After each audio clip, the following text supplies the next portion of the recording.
Battle Isle 2, a new release from Blue Byte, is an interesting cross between hardcore war games like The Perfect General and the V for Victory series, and less complicated strategic contests like Warlords 2 or Doom 2. Although the game itself is a good deal of fun, it also contains some serious flaws that are likely to turn some gamers away. There are two ways to play Battle Isle 2, in single battle mode or in the full campaign. Although the manual claims that playing the campaign advances the storyline, it's really nothing more than a string of battles. The individual battle option is useless except for getting familiar with the game. To access a battle, you need its password, which is only given out when you win the previous battle. Also, in individual mode, needed reinforcements never arrived, making some scenarios virtually unwinnable.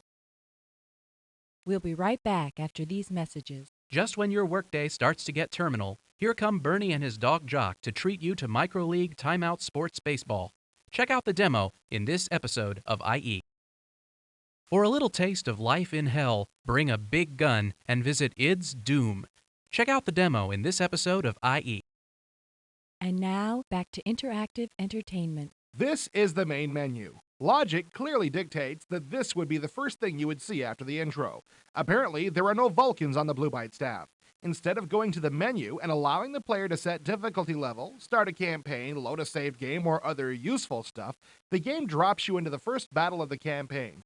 I've tried for several hours to figure out the reasoning behind this, and it still eludes me. If you can make it past the disorganized and poorly written manual, you'll find yourself in a very engrossing game. In addition to the basic military movement and combat, you'll create trench and fortification networks, build and destroy roads and bridges, mine the land for valuable resources, perform reconnaissance, and a host of other operations that combine to make this a complex wargame. The scenarios start out simple, and new operations and military units are added gradually, which is a good way to ease novices into the game. Movement is simple. Clicking on a unit with available movement defaults to movement commands. The screen will then gray out all areas except the positions on the hex map that piece can move to. If your chosen destination brings it within combat range of an enemy piece, the combat icon automatically pops up begging to be selected. Even though I'm convinced that the person who wrote that manual has never seen a mouse, basic deployment was easy to figure out. I wish I could say all aspects of the game are as easy to figure out.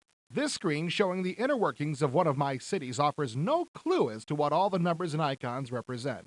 They're all detailed in the manual, but some simple on-screen text would have made matters a whole lot easier. The manual is often quite vague, and that, combined with the lack of on-screen clarity, give this game a much steeper learning curve than it should have had. The information screen for each military unit at your disposal is handsomely rendered in 3D Studio. This would be a lot more impressive if everybody else wasn't doing the same with their games. The rendered art also has no impact on the gameplay. The screens are nothing more than decorative filler, an excuse to put this game on CD. While you engage in battle, a very nice feature comes into play. The view switches to a panning 3D display of this battle, giving you a close-up view as the forces maneuver, fire, and explode. The graphics, while simple, are very smoothly animated and provide a welcome break from the overhead map view. This feature can be toggled on and off if you'd rather just see the results in numbers. The most glaring problem with this game is one I can hardly believe escaped the playtesters. Each scenario has at least one objective you must achieve to win.